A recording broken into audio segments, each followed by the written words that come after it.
Hello friends, मैं हूं सूरज और आप देख रहे हो मेरा यूट्यूब चैनल विनर्स एकेडमी। यहाँ पर हम लोग स्टडी कर रहे थे स्टैंडर्ड 8 के साइंस का 10 चैप्टर। इसका नाम है सेल्स एंड सेल ऑर्गेनेल्स। तो ये पार्ट 2 है। अगर आपने पार्ट 1 नहीं देखा तो आई बटन आपकी स्क्रीन पर आ रहा है, उस पर क्लिक करो और पार्ट 1 पूरा वॉच करो अच्छे से। रिक्वेस्ट करना चाहता हूँ एक बार कि वीडियो जो मैं बनाता हूँ उसको पूरा देखो, ठीक है। आप पूरा वीडियो नहीं देखते हो और बाद में मुझे क्वेश्चन करते हो कि ये नहीं बताया मैंने आपको, ये एक्सप्लेन नहीं किया, वो एक्सप्लेन नहीं किया, ठीक है। तो यहाँ पर मैं आपसे रिक्वेस्ट कर रहा हूँ कि आप जो है पूरा वीडियो फुल अच्छे से वॉच करो, ठीक है। आपको एकदम अच्छे से सब कुछ समझ जाएगा, ठीक है। उसमें मैंने एक एक पॉइंट एकदम अच्छे से एक्सप्लेन किया है, ठीक है।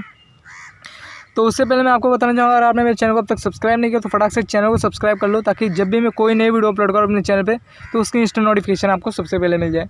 तो चलिए ज़्यादा टाइम वेस्ट ना करते इस वीडियो को शुरू करते हैं। सो फ्रेंड्स, 10 चैप्टर के पार्ट 1 में हम लोग ने डिफरेंट कंपोनेंट्स देखे थे, ठीक है। डिफरेंट कंपोनेंट्स देखे थे सेल के।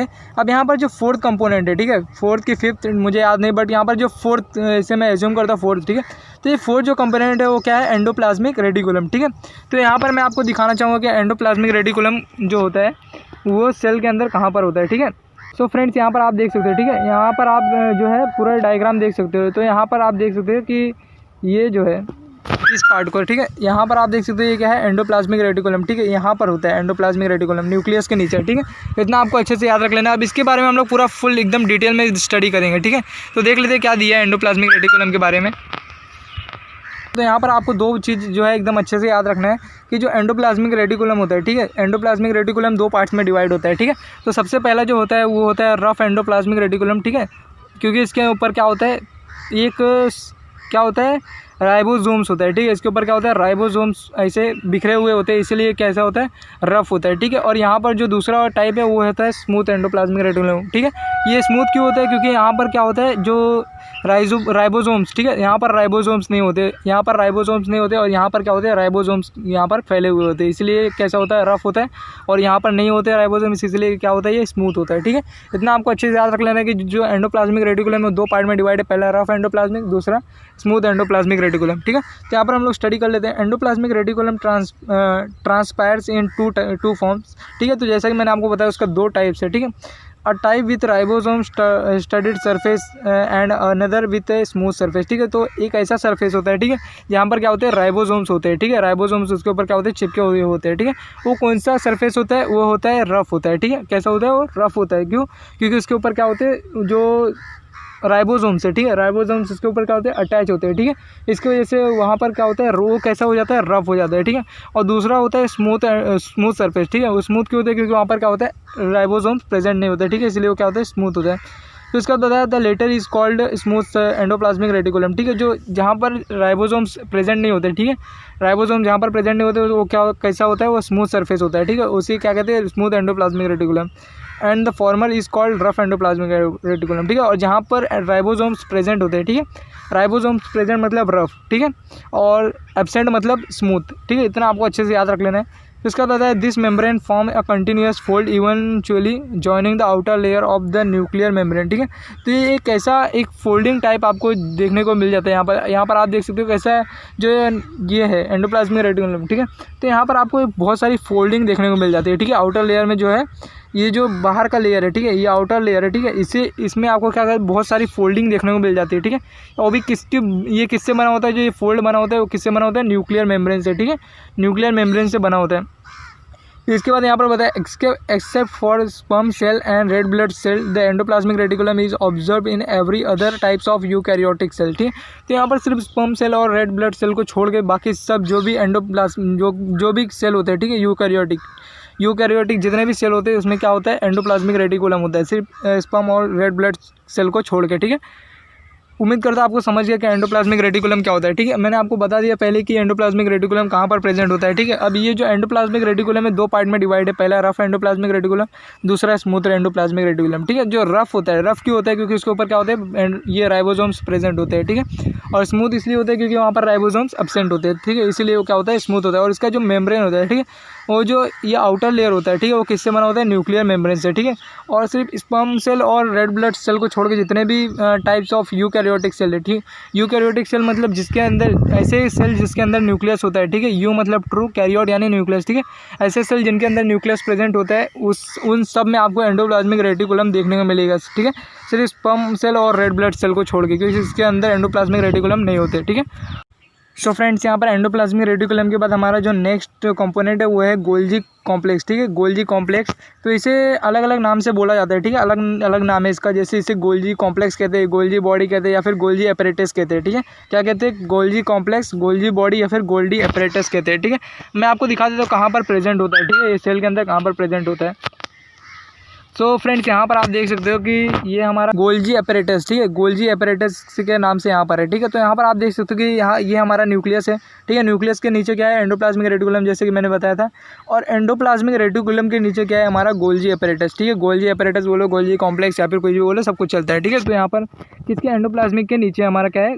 Golgi apparatus. ठीक है, अब इसका डिस्क्रिप्शन देख लेते हैं कि क्या दिया है हमें गोल्जी एपरेटस के बारे में। सो फ्रेंड्स, यहाँ पर आप देख सकते हो। ठीक है, यहाँ पर जो पूरा इमेज में आपको पूरा फुल एक्सप्लेन किया है। ठीक है, एक एक पार्ट को, गोल्जी एपरेटस के एक एक पार्ट को यहाँ पर डिटेल में एक्सप्लेन किया है। ठीक है, फिर यहाँ पर बताया था Golgi body is typically comprises of series of 5 to 8 cup shaped membrane covered sac like called क्रिस्टियाना। ठीक है, तो यहाँ पर जो गोल्जी बॉडी होता है, ठीक है, एक बात आपको अच्छे से याद रख लेना कि जो गोल्जी बॉडी होता है वो एक सीरीज से बना होता है। ठीक है, एक सीरीज़ यहाँ पर आप देख सकते हो, ऐसा कुछ ऐसा एक सैक लाइक स्ट्रक्चर आपको दिखने को मिल जाएगा। ठीक है, ये सीरीज़ 5 से लेकर 8 का सीरीज़ रहता है यहाँ पर। ठीक है, जो ऐसा फोल्डिंग आपको सीरीज़ दिख रहा है, ये कितना होता है? 5 से लेकर 8 फोल्डिंग यहाँ पर होता है। ठीक है, तो ये मेम्ब्रेन कवर्ड होता है। ठीक है, मेम्ब्रेन से बना होता है। ठीक है, जैसा कि हम लोग ने देखा न्यूक्लियर मेम्ब्रेन से, एंडोप्लाज्मिक रेटिकुलम, ठीक है, किससे बना होता है? न्यूक्लियर मेम्ब्रेन से बना होता है। तो ये भी मेम्ब्रेन से बना होता है। ठीक है, मेम्ब्रेन से कवर्ड होता है। ये मेम्ब्रेन को क्या कहते हैं? क्रिस्टियाना। ठीक है, क्या कहते हैं? क्रिस्टियाना। तो यहाँ पर आप देख सकते हैं ये जो मेम्ब्रेन है, ठीक है, मेम्ब्रेन को क्या बोला जा रहा है यहाँ पर? क्रिस्टियाना। यहाँ पर बताया क्रिस्टियाना is a flattened membrane disc shaped stacked pouch that make up the Golgi apparatus. ठीक है, तो जो ये क्रिस्टियाना है, ठीक है, क्रिस्टियाना कैसे है? Disc like. ठीक है, डिस्क लाइक आपको फ्लैट और डिस्क लाइक शेप में आपको देखने को मिल जाता है। ठीक है, जो कि पाउच लाइक स्ट्रक्चर है। ठीक है, पाउच जैसा बना रहा है इसको गोल्जी अपरेटस को। ठीक है, तो उसका बताया गोल्जी स्टैक में कंटेन एनीवेयर फ्रॉम 3 to 20 क्रिस्टियाना बट जनरली कंटेन 6। ठीक है, तो ये जो आप देख सकते हो, ठीक है, जनरली ये कितना बनाता है? 6 ऐसा स्टैक लाइक बनाता है। ठीक है, ये आपको जो फोल्डिंग देखने को मिल रहा है ये क्रिस्टियाना है। ठीक है, क्रिस्टियाना कोई भी गोल्जी स्टैक में, ठीक है, गोल्जी स्टैक में कितने से बना होता है? 3 से लेकर 20 क्रिस्टियाना से बना होता है। ठीक है, गोल्जी स्टैक्स। ठीक है, बट जो ये क्या बोलते हैं गोल्जी अपरेटस होता है, ठीक है, वो कितने से बना होता है? वो अप्रॉक्सीमेटली 6 से बना होता है। किससे? 6 कप शेप्ड क्रिस्टियाना से बना होता है। ठीक है, बट जो गोल्जी स्टैक्स होता है, ठीक है, वो किससे बना होता है? 3 to 20 क्रिस्टियाना से बना होता है। ठीक है, फिर उसके बाद बताया however in some unicellular flagellates as many as 60 क्रिस्टियाना have been heard to combine to make a Golgi apparatus. ठीक है, तो जो यूनिसेलुलर होते हैं, ठीक है, अब यहाँ पर मैं आपको एक डिफरेंस बताना चाहता हूँ। ठीक है, मल्टी सेलुलर और यूनिसेलुलर के बीच में। तो जो मल्टी सेलुलर होते हैं, ठीक है, मल्टी सेलुलर मतलब जो बहुत सारे 2 या फिर 2 से ज़्यादा सेल से बने होते हैं वो मल्टी सेलुलर होते हैं।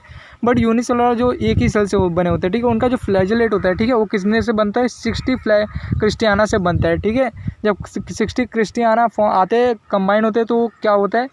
ये गोल्जी अपरेटस बनता है। ठीक है, यूनिसेलुलर में सिर्फ। ठीक है, और गोल्जी बॉडी में सिर्फ कितने होते हैं? 5 से लेकर 8 कप से बना होता है। और गोल्जी स्टैक में कितने से बनता है?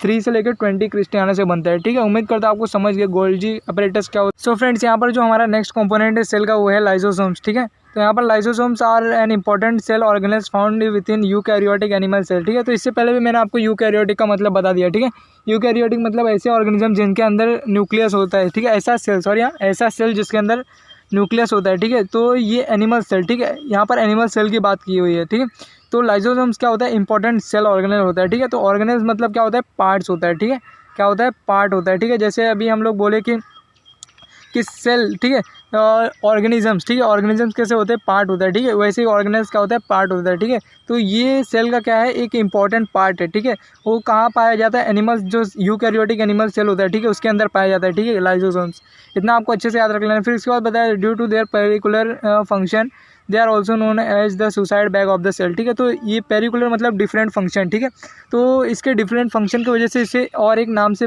जाना जाता है। ठीक है, इसे सुसाइड बैग के नाम से भी जाना जाता है। ठीक है, लाइसोसोम्स को सुसाइड बैग से के नाम से भी जाना जाता है। क्यों? क्योंकि इसके डिफरेंट फंक्शन की वजह से। ठीक है, ये बहुत सारे फंक्शन परफॉर्म करता है। ठीक है, जैसे कि डिस्ट्रॉय करता है। ठीक है, जो वेस्ट सब्सटेंस रहता है, ठीक है, उसे एक एंजाइम हाइड्रोलाइटिक एंजाइम जो है इसका यूज़ करके क्या करता है, वेस्ट को डिस्ट्रॉय कर देता है, इसलिए इसे सुसाइड बैग भी कहा जाता है। ठीक है, suicide bag of the cell. ठीक है, तो इतना आपको अच्छे से याद रख लेना है। फिर उसके बाद बताया in other word lysosomes are membranous organelles whose specific function is break down cellular waste and debris by engulfing it with hydrolytic enzyme. ठीक है, तो ये क्या करता है, इसके पास जो एक देख सकते हैं आप, ये क्या है, इसके पास हाइड्रोलाइटिक एंजाइम है। ठीक है, इसका यूज़ क्या करता है, ये जितने भी सेलुलर वेस्ट मतलब जो सेल के वेस्ट होते हैं, ठीक है, उसको क्या करता है, ब्रेक डाउन करता है। ठीक है, ब्रेकिंग डाउन मतलब डिस्ट्रॉय करता है। ठीक है, किसकी मदद से, ये इसके पास एक एंजाइम होता है। ठीक है, हाइड्रोलाइटिक एंजाइम, इसका यूज़ करके क्या करता है, ये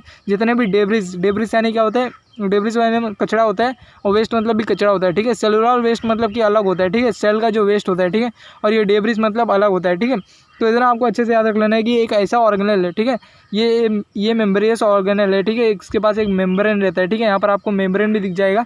तो इसके पास जो हाइड्रोलाइटिक एंजाइम होता है, ठीक है, उसका यूज़ किसके लिए करता है, ब्रेकिंग डाउन करने के लिए। ठीक है, ब्रेक डाउन करने के लिए जो सेलुलर वेस्ट होता है उसको ब्रेक डाउन करता है। ठीक है, और इसीलिए इसको सुसाइड बैग भी कहा जाता है। ठीक है, क्योंकि क्या करता है, वेस्ट को, ठीक है, सेलुलर वेस्ट को क्या करता है, डिस्ट्रॉय करता है। ठीक है, हाइड्रोलाइटिक एंजाइम की मदद से, इसीलिए इसे सुसाइड बैग कहा जाता है। तो उम्मीद करता हूँ आपको समझ गया कि लाइसोसोम्स क्या होता है। ठीक है।